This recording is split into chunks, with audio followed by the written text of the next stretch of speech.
काल मृत्यू हे उत्तम दातार आहे अशी चर्चा कालच्या सत्रामध्ये आपण ऐकलेलं होतं. ते दातार याच्यासाठी आहे की जीर्ण क्षीर्ण झालेल्या शरीराला त्या ठिकाणी नवीन शरीराची प्राप्ती करून देण्यासाठी ते निमित्त असतं आणि म्हणून त्याला दातार हा शब्द वापरलेला आहे. आता या ठिकाणी सांगतात ज्ञानी भयानी रहित असतो. कशाने? भयाने रहित असतो. सुखम दुःखम सदा वेत्ती देयस्थश्च स्वयं व्रजेत मृत्यु भीतिस्तदा कस्य जायते परमार्थत. देहस्थ जानता है सुख दुख परलोक स्वयं जाया करता. जब है परलोक सिद्ध होता तब कौन न मृत्यू से भय करता. सांगितलं देहस्थ जानता है सुख दुख परलोक स्वयं जाया करता. जब है परलोक सिद्ध होता तब कौन मृत्यु से भय करता. यो आत्मा देह में तिष्ठतो हु सुख को तथा दुख को सदा काल जाने ही है और परलोक प्रति हु स्वयं गमन करे है तो परमार्थतः मृत्यू का भय कौन केवय. हा जो आत्मा आहे जो या शरीरामध्ये राहिलेला आहे त्या आत्म्याला तो सदैव सुख आणि दुःखाला जाणतो. सुखाला पण जाणतो आणि दुःखालाही तो सदा काल जाणतो म्हणजे सदैव जाणतो. आणि ते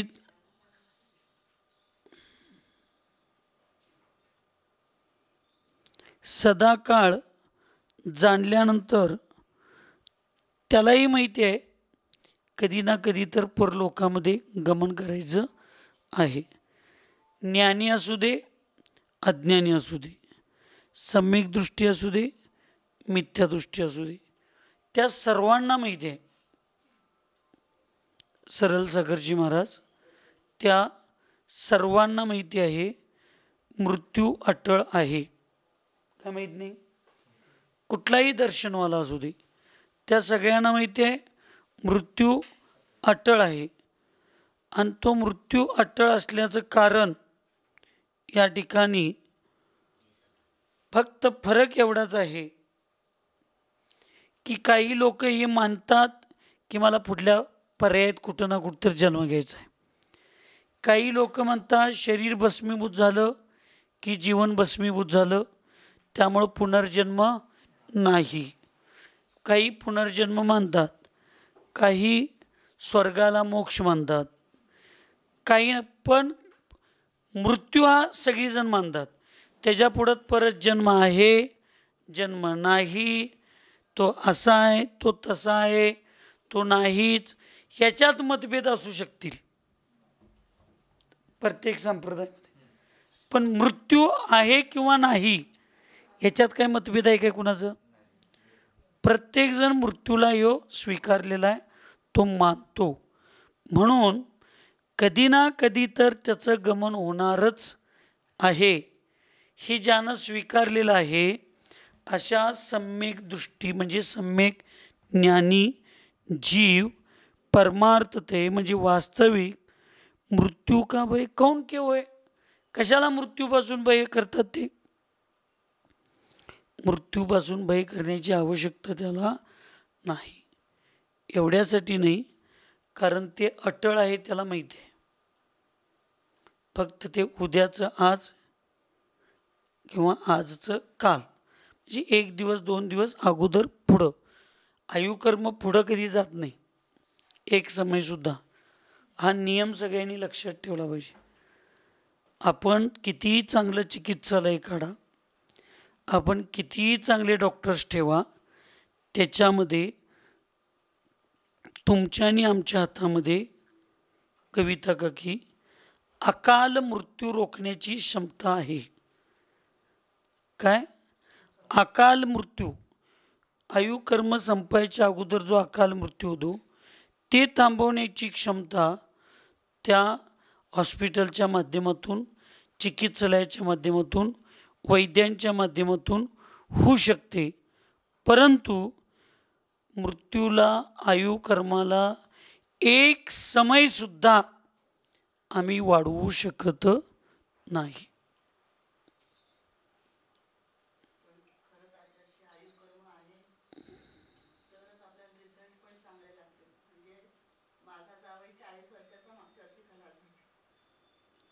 त्यामुळं आयुकर्म हे काय सांगतंय, जोपर्यंत आहे तोपर्यंत त्याचा फायदा करून घ्या.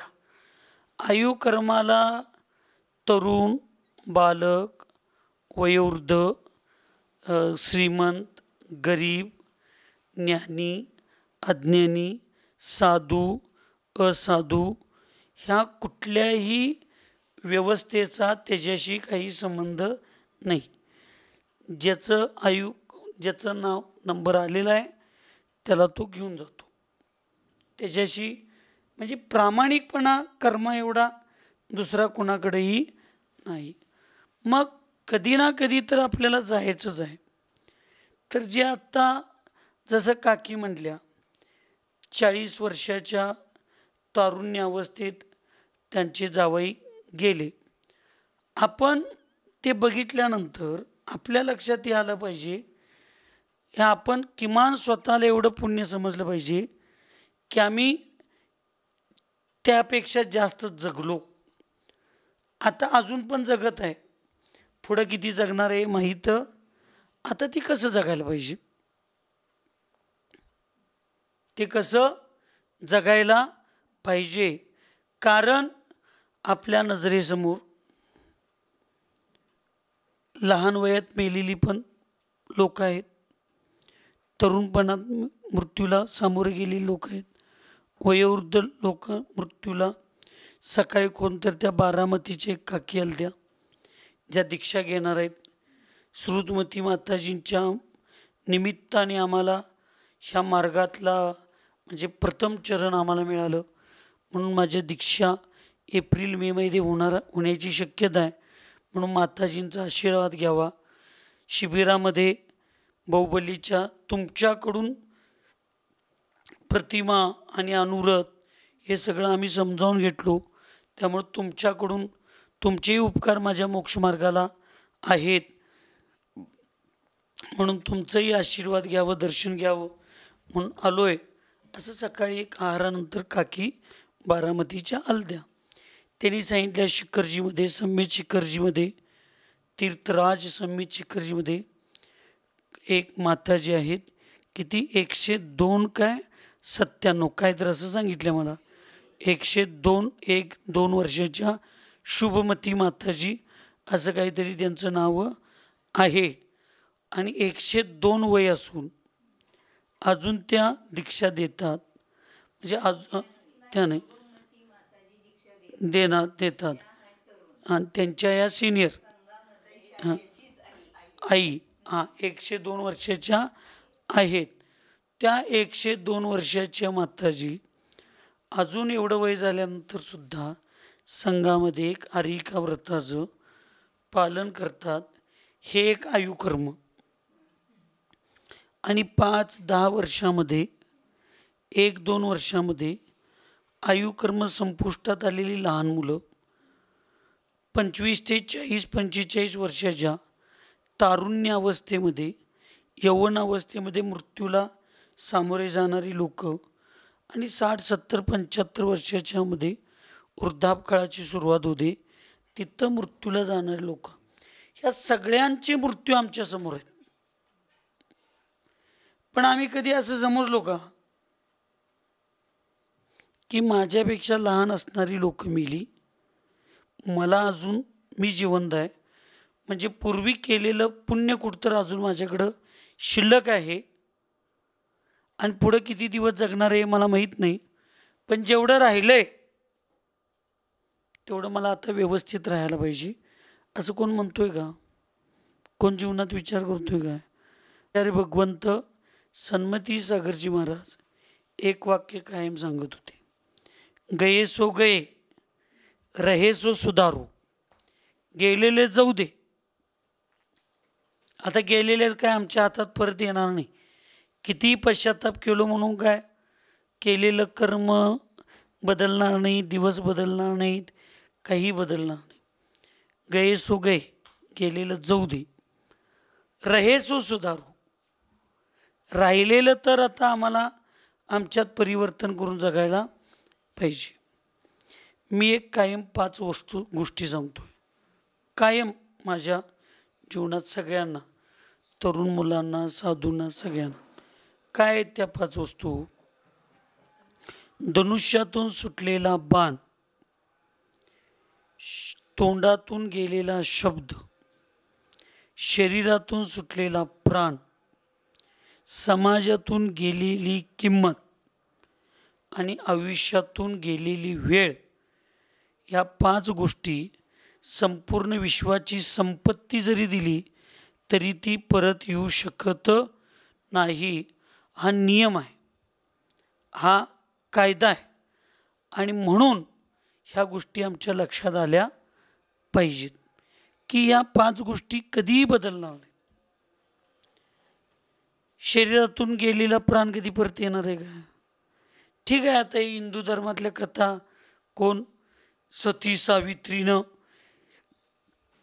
ती काय यमाच्या तिथनं जाऊन परत जाऊन सत्य काय आहे की ती कुठली सत्यवाना, ते कथा ठीक आहे, ऐकायला चांगली आहे. वास्तविक तसं जैन धर्मात स्वीकार्य नाही. परत दुसरं, शरीरातून गेलेला प्राण परत आणणं शक्य नाही.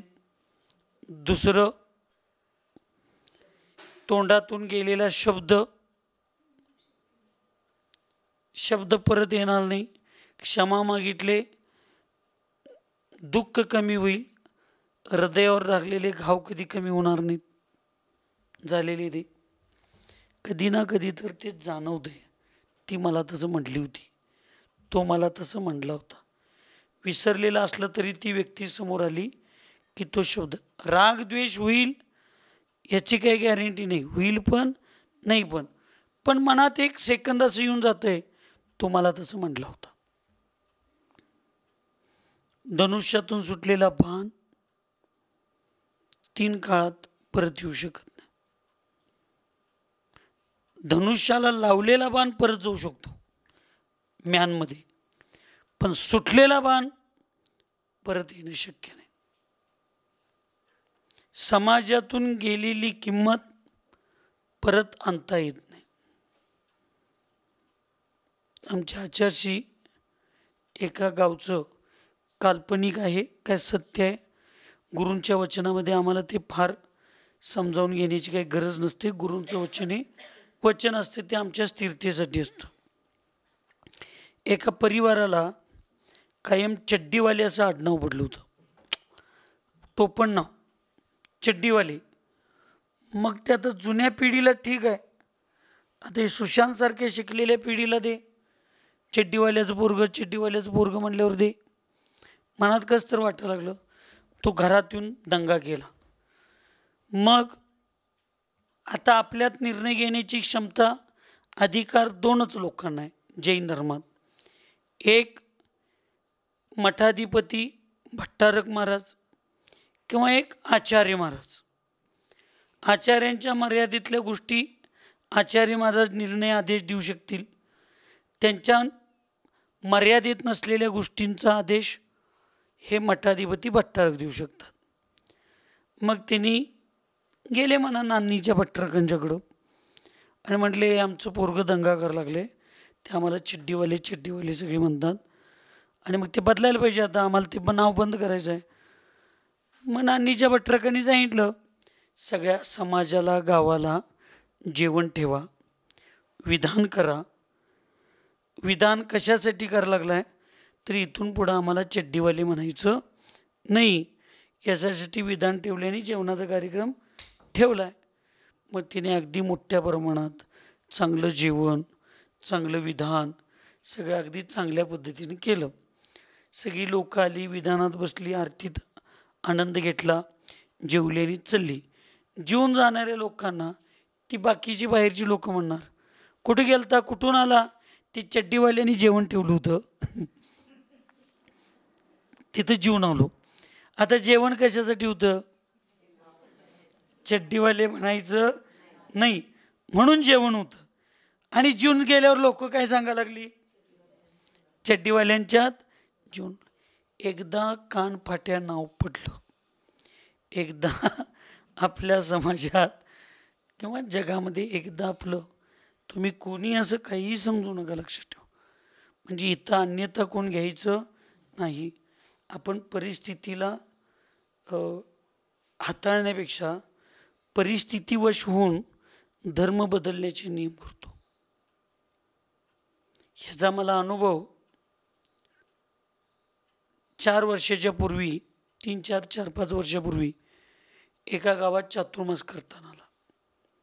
ते चातुर्मासामध्ये, चातुर्मासाला गेलतो काय पूजेला गेलतो माझ्या काय लक्षात येईना.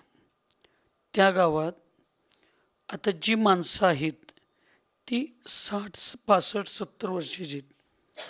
त्या 65-70 वर्षाचे वय असणाऱ्या, म्हणजे 50 वर्षाच्या पूर्वी तो तरुण असताना 10वी-12वीला काहीतरी असताना त्याची थोरली बहीण, जो आत्ता 65-70 वर्षाचा आजा आहे, त्याची थोरली बहीण, तो 15-16 वर्षाचा असताना ती अजैन व्यक्तीच्या घरात पळून जाऊन लग्न केली. अजैन व्यक्तीच्या घरात. आणि त्याची चर्चा अजून त्या गावात चालू आहे. कुणाचंही जरी, आता जुनी 4 म्हातारी माणसं कट्ट्यावर बसली असली आणि कोणतर आला आणि त्या परिवाराचं विचारला पत्ता, पाहुणा बिवणा कोणतर, तर ते एकमेक लगेच, ती रे ती गेली नव्हती वे तेव्हा पळून, त्यांचंच विचार लागले. ती एकदा समाजात नाव खराब झालं, 2-2, 3-3 पिढ्या ती नाव खराब करणारी व्यक्ती मरून जाते, तिचं अस्तित्व संपतं, पण त्यांनी केलेल्या कृत्याचं अस्तित्व संपत नाही. हे लई मी जवळचं सांगायला लागलो तुम्हाला. रावण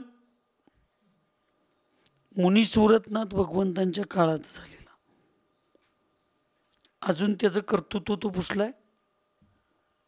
कंस त्याचं कर्तृत्व पुसलाय. कौरव त्यांचं कर्तृत्व पुसले, कधीही पुसले नाही. हे चुकीच्या माणसांचं झालं. हिंदू रामायणाप्रमाणे प्रभू रामचंद्रांनी सुग्रीव आणि वाली या 2 भावांच्या भांडणामध्ये भाग घेतला आणि वालीला, त्या बालीला मायाचारी मागणं बाण मारून त्याचा वध केला, असं हिंदू रामायणामध्ये आहे. प्रभू रामचंद्रांनी एवढं सगळं चांगलं केलं, पण प्रभू रामचंद्रांच्यावरचा हा कलंक आजही वाचताना हिंदू धर्मामध्ये बोललं जातं. श्रीकृष्णांना भगवंत मानलं जातं विश्वामध्ये, हे सगळं स्वीकार्य आहे. पण श्रीकृष्णांच्यावरचा लहानपणीचा लोणी चोर आणि तरुणपणातला स्त्री चोर रुक्मिणीला त्यांनी पळवून आणलं लग्नाच्या मंडपातून किंवा लग्न ठरलेल्या स्थानातून. हा कलंक श्रीकृष्णांना देवत्वाची प्राप्ती हिंदू धर्माप्रमाणे आणि जैन धर्माप्रमाणे भविष्यात ते तीर्थंकर होऊन मोक्षाला जाणार आहेत, त्यांच्यावरचा हा कलंक मिटवता आला नाही. आज आम्ही एवढं चांगलं वागतोय असं मला वाटते, चुकीचं पण वागत असेल. पण आजही धर्मासाठी, सत्यासाठी कधी कधी तर आम्ही जोरात बोलतोय. आता बैठ सागरदादा आलेत शंभूशेट्टी, त्या माधुरीच्या विषयाला हत्तीच्या घेऊन मी जोरा कडक भूमिकेत वागलो, कडक भूमिका मांडली, सगळं केली. पण 4 लोक मला म्हटलीच, ते काय हो महाराज व्हायच्या अगोदर गुंडच होता. त्याच्यातला अजून ते स्वभाव गेले काय बघा, अजून त्यांची भाषा ती तशीच आहे. मला त्या व्यक्तींना दोष द्यायचा नाही. आपण एकदा, आपल्यावर एकदा जो लागलेला कलंक असतो तो कितीही चांगला झाल्यानंतर सुद्धा ते कलंक पुसणं फार कठीण असतं. म्हणून समाजात गेलेली किंमत आणि आयुष्यातून गेलेली वेळ परत संपूर्ण विश्वाची संपत्ती जरी दिली तरी परत येणं शक्य नाही. आज मी किती जरी म्हटलो, आज काय 1 नोव्हेंबर 2013 दिवशी सकाळी 8:15 8:30 वाजता शांतमूर्ती वात्सल्य रत्नाकर आचार्य श्री सन्मती सागरजी महाराज यांचा शेतामध्ये समाधीपूर्वक मृत्यू झालं. कायम सोबत आम्ही काडगीला जाणारे साधू, आम्ही त्या 10 मिनटं 9 वाजता आम्ही सगळी विश्वाची संपत्ती सगळी देतो. खरं आचार्यजी इकडं काडगीला त्या दिवशी गेले, आम्ही सगळे इकडं काडगीला गेलो. विद्यासागरजी महाराज जयसिंगपूरला कुणाच्या तर समाधीसाठी गेले. आचार्य वर्धमान सागर महाराजजी दानोळीला कोणाच्या तर समाधीच्या निमित्ताने गेले. कायम आम्ही संघट असणारी आम्ही सगळी लोक त्यावेळेला फक्त 10 मिनटं वेगळं झालो. आचार्यजींची समाधी तिथं अचानक झाली. आम्ही सगळे साधू विश्वाची सगळी संपत्ती आणून देतो, फक्त 1 ते 10 मिनटं अगोदरचा प्रसंग आमच्या जीवनात येऊ दे आणि आम्ही गुरूंच्या पायात बसून नमोकार मंत्र म्हणतो असं म्हटलं तर ते 10 मिनटं अगोदर सृष्टी परत जाण्याची शक्य आहे? शक्य आहेत काय त्या गोष्टी? काही नाही. आचार्यजींच्या काही आदेशांना आम्ही काही लोक मानलो नाही आणि आचार्यजी गेले. आज असंख्यात पश्चाताप होतो आम्हाला. किती असंख्यात पश्चाताप होतो. ह्या सगळ्या गोष्टी असल्या तर परत तो लागलेला कलंक, तो झालेली गोष्टी आम्ही पुसू शकतोय? पुसू शकत नाही. सुशांत, म्हणून आयुष्यातनं गेलेली वेळ 3 काळात कधीही परत आणता येत नाही. ती ब्रह्माला सुद्धा जमली नाही, ती सृष्टीला जमली नाही, तुम्हाला आम्हाला कशी जमणार आहे? म्हणून या ठिकाणी सांगितलं की ज्ञानी लोक त्या मृत्यूला, त्या मरणाला आनंदानं स्वीकारतात. कारण ते आहेच, येणारच आहे. मग आहे तर आनंदानं स्वीकारायचं. अज्ञानी लोक रडत बसतात, अज्ञानी लोक तिरस्कार करत बसतात, अज्ञानी लोक वाहत जातात. त्या माधुरीच्या निमित्तानं खासदार राजू शेट्टींच्या नेतृत्वात संपूर्ण जैनेतर समाज एक निवेदन पत्र देण्यासाठी पदयात्रा काढली. आम्ही काय मोर्चा म्हणणार नाही, तो मोर्चा नव्हताच. पदयात्रा नांदणी निषेधिकापासून जिल्हाधिकारी कार्यालयापर्यंत. ती यात्रा होऊ नये, ती यात्रा निघू नये. मग काही लोकांनी त्यांच्यात चांगल्या भावना असतील, वाईट भावना असतील, ते काय आम्ही मन कवड्या नाही, त्यामुळे आम्ही काही जाणू शकत नाही. होऊ नये असं फार जणांना वाटलं. पण शेवटी नांदिनीच्या स्वामीजींनी मार्गदर्शन केलं. काही आमच्यासारखे त्याला सपोर्टला कुठं तर कोपऱ्यात राहून काही ना थोडं धक्का दिला, ते झालं. ज्या ते जना म्हणजे जनसागर ज्यावेळी उधळला तिथं उसळला आणि एक हत्तीसाठी एवढा जैनेतर समाज सांगली, कोल्हापूर, बेळगाव जिल्ह्यातला येतोय असं लक्षात आल्यानंतर एवढ्या लोकांच्या भावना दुखवण्यापेक्षा काहीतरी आपण आपला विचार करूया. अशा भावना नेणाऱ्यांना, त्या आदेश देणाऱ्यांना काहीतरी 1-2 पावलं मागं सरून विचार करण्याचे भाव निर्माण झाले. त्यावेळी ज्यांनी केलं 4 दिवस प्रयत्न ते बाजूलाच राहिले. ज्यांना वाटत होतं हे होऊ नये तीच लोक पुढं झाली आणि त्या लोकांनी आपलं आपलं श्रेय घेतलं. मला सांगा, त्यावेळेला स्वामीजी असतील, संपूर्ण समाज असतील किंवा ज्यांनी नेतृत्व केलं त्या लोकांनी जर त्यावेळेला कशाच्या तर भीतीपोटी जर ते पदयात्रा काढली नसती तर परत एक जी आज 80-90% मनामध्ये जी आशा पल्लवित झालेली आहे आपल्या मठात किंवा आपल्या लोकांना न्याय मिळेल असं, ती भावना पल्लवित झाली असती का? म्हणून वेळ जी आहे ना, त्या वेळेच्या संधीचा त्यावेळी जर आम्ही उपयोग नाही करून घेतला तर एकदा वेळ निघून गेली की परत ती वेळ येत नाही. Chances it not again and again. भगवंत, कर्म, धर्म संधी वारंवार देत नाही, एकदा 2दा 3दा देऊन बघतो. म्हणून आचार्यजींनी सांगितलं, एक बार हुआ वैराग्य छोड़ना नहीं, छूटा हुआ वैराग्य वापस आता नहीं. त्यामुळं तुमचा निर्णय पक्का आहे. ते आता काळ्या दगडावरची पांढरी रेघ आहे, ती खडून मारलेली नाही, ती छन्नी हातोड्यानं कोरलेली आहे. त्यामुळे लोक कितीही म्हणू देत, माताजी अजून शरीर तुमचं किती चांगलं आहे, माताजी अजून तुम्ही किती चांगलं बोलताय, माताजी तुम्ही अजून किती चांगलं लिहिताय, असं मी कितीही म्हणू दे, तुमच्या मनात तीळ मात्र सुद्धा घेतलेल्या 80 धारा व्रतापेक्षा श्रेष्ठ अशा समाधी व्रताबाबतीत किंचित सुद्धा चलायमान होता कामा नये. कारण हा पुरुषार्थ अत्यंत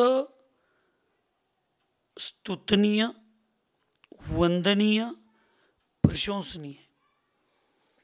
स्वर्गातले देव पृथ्वीवर पंचमकालात येत नाहीत म्हणून ते तुमच्या लक्षात येणार नाही. आणि भवनवासी देव वगैरे जी तुमची सेवा, शुश्रूषा किंवा तुमच्या समाधीसाठी मदत करायला लागलेत, ती जाणण्याची क्षमता तुमच्यात आणि माझ्यात आत्ता ते ज्ञान आमच्याकडं नाही. पण तुम्ही जे म्हणाला की महाराजजी अत्यंत इथं आल्यापासून आम्हाला सुखी, समाधानी, आनंदी आणि उत्साही मी आहे, त्याला कारणीभूत चंद्रपूर सागर महाराज किती आहेत माहीत नाही, आम्ही सगळे लोक किती आहे माहीत नाही, त्या देवांनासुद्धा तुम्ही घेतलेल्या निर्णयाचं कौतुक वाटले, त्यांनासुद्धा आनंद झाला आहे. दीक्षा वर्षातून 2-4 ठिकाणी बघायला मिळतात, पंचकल्याण पूजा वर्षात 50 ठिकाणी बघायला मिळतात, विधान वर्षात 100 ठिकाणी बघायला मिळतात. पण चांगली समाधी, 12 वर्षाच्या समाधीची साधना ही बघण्यासाठी, सेवा करण्यासाठी, अनुभव करण्यासाठी, त्याचा आनंद घेण्यासाठी हे 4-4, 5-5, 10-10 वर्ष वाट बघावी लागते. त्यामुळं तुमचे पूर्वीचे काही सखे सोबती चांगल्या परिणामातून अथवा कोणत्याही परिणामातून जे देव झालेले असतील ते लोक तुमचे धार्मिक सखी सोबती आज तुम्हाला सहयोग करण्यासाठी देतात. आचार्य सन्मती सागर महाराज, विद्यासागर महाराजजी हे आपले गुरु आहेत. त्यांनी वर स्वर्गात नाही आता कदाचित, आता ती सिस्टीम मला तेवढी माहीत नाही की स्वर्गातले देव भुवनवासींच्यापर्यंत आदेश देऊ शकतात का नाही, कारण तेवढा स्वाध्याय पूज्य सरल सागरजींचा झाला आहे, माझा झाला नाही. मी आपला अडाणी माणूस, गल्लीत केसावर बंबई मिठाई विकणारा आणि साधा माणूस आहे मी, त्यामुळे त्यातलं काही मला माहीत नाही. पण यदा कदाचित आपली बोळी भावना त्या आचार्य दोन्ही भगवंतांनी त्यांच्या अनुयायी सेवक देवांना तुमच्या समाधीमध्ये सहकार्य करण्यासाठी नक्की इथं सगळं पाठवलं आणि ते सगळे ऐका लागलेत. त्यामुळं एवढ्या सगळ्यांच्या श्रद्धेचं स्थान तुम्ही बनलाय आणि त्यामुळं मग असंयमी भावनिक अशा लोकांच्या बोलण्याला बळी पडायचं नाही. मनामध्ये कुठलीही तरतमत येता कामा नये, कारण ज्ञानी लोक मृत्यूच्या भयाला मृत्यूचं भय त्यांना असत नाही. आपण ज्ञानी आहात. सकाळी मी तुम्हाला मुद्दामनं विचारलं कसा आहार घ्यायचा, ते तुमचं एक वाक्य होतं, तुम्ही काय दिचिला ते मी घ्यायला तयार आहे. आता आजची परीक्षा नको, मी कुठल्याही परीक्षेत नापास होणार नाही. तुम्ही जी परीक्षा घेचिला त्याच्यात मी पासच होणार आहे, कारण मी माझ्या मनाला आता ठरवलं आहे की गुरु जे करतील ते आपण समर्पित होऊन करायचं आहे. मग आता तुमची परीक्षा घेऊन मी नापास होईन असं मला वाटते, पण तुम्ही काय नापास व्हायची लक्षणं दिसनात. त्यामुळं तुमच्या परीक्षा कुठल्याही नाहीत, फक्त या ठिकाणी तुमच्या पुरुषार्थाला दृढ करण्याचा, तुमच्या पुरुषार्थाला कवच कुंडल करण्याचा प्रयत्न या ठिकाणी चालू आहे. जसं जन्मताच वज्रऋषभ नाराज सहनन पार्श्वनाथांचं होतं, हे त्या देवांना माहीत नव्हतं का? तरी पण उपसर्ग होताना कोण फणा धरलं, कोण काय धरलं, ते पार्श्वनाथांच्यावर शंका आहे म्हणून धरले नाहीत. ते स्वतःच्या सेवा करून, म्हणजे स्वतः सेवा करून पुण्य मिळवण्याच्या उद्देशानं आणि स्वतःचं जीवन सुरक्षित करण्याच्या उद्देशानं त्यांनी सेवा केलं. तसं आम्हालाही माहिती आहे, श्रुतमती माताजींचं हृदय आता वज्रासारखं आहे ना, आम्हाला त्याच्यावर शंकाच नाही. पण तसं आहे म्हणून आम्हाला आळस करून चालणारं नाही.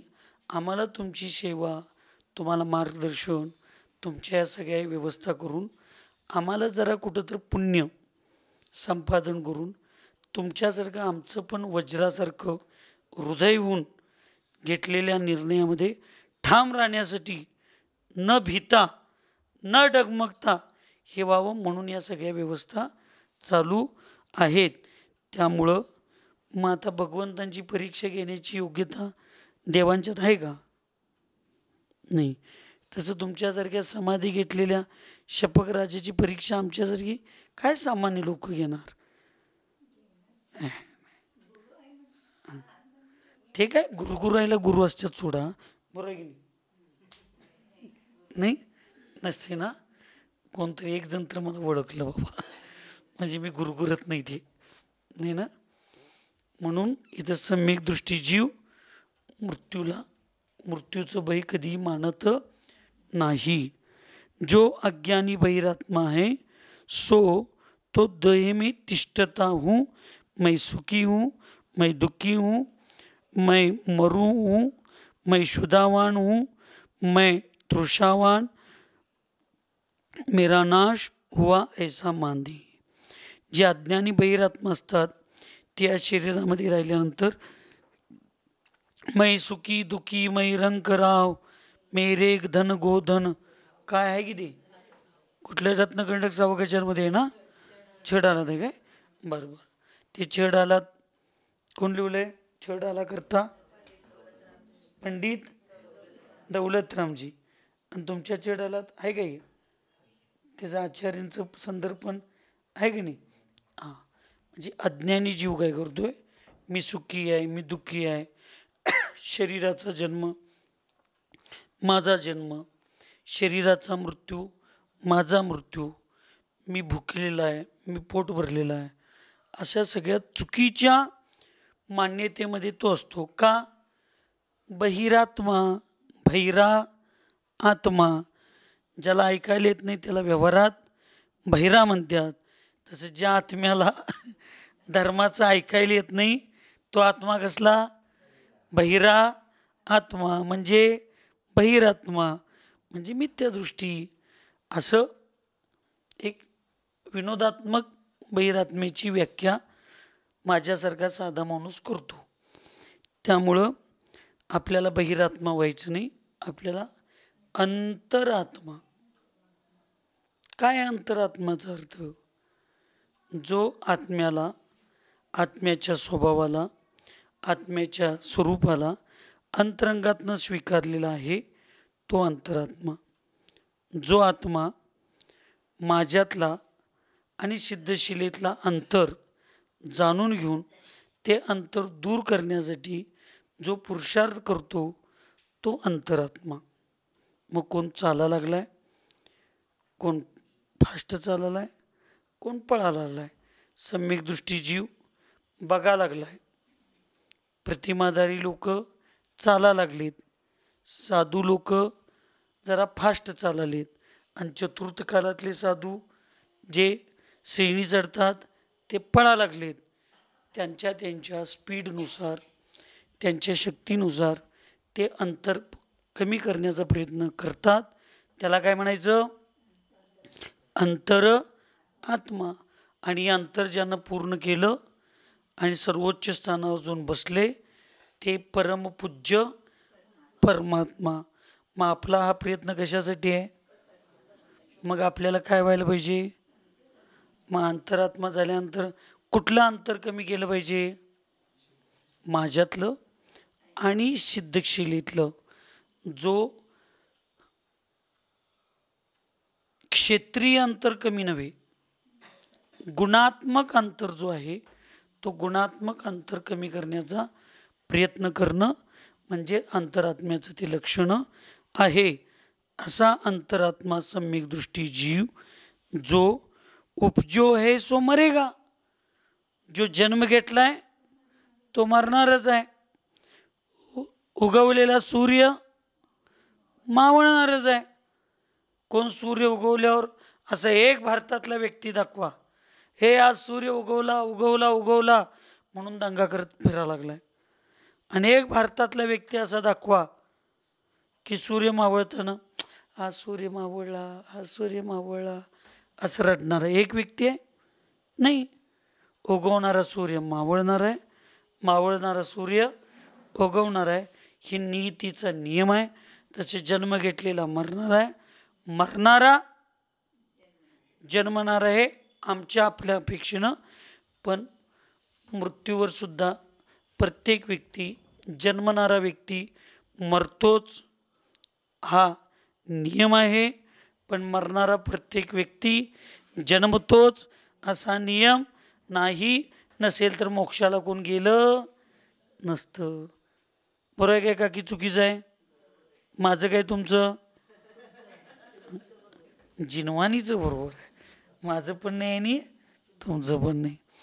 पृथ्वी जल अग्नि पवनमय पुद्गल परमाणु के पिंडरूप उपजो यो देयसो विनशय गो. आणि म्हणून हे पृथ्वी जल अग्नि पवनमय पुद्गल परमाणुरूपी जो पिंडरूप जन्मलेलं शरीर आहे त्याचा कधी ना कधीतरी नाश होणारच आहे. अशा पद्धतीची भावना सम्यक दृष्टी जीवामध्ये असते. तीच भावना तुमच्या आमच्या हृदयामध्ये दृढ होऊ दे अशी मंगलमय भावना करून सुखी रहे सब जीव जगत में, कोई कभी न घबरावे, वैर पाप अभिमान छोड़ जग, नित्य नए मंगल गावे. ओम नमः. सबको क्षमा, सबसे क्षमा.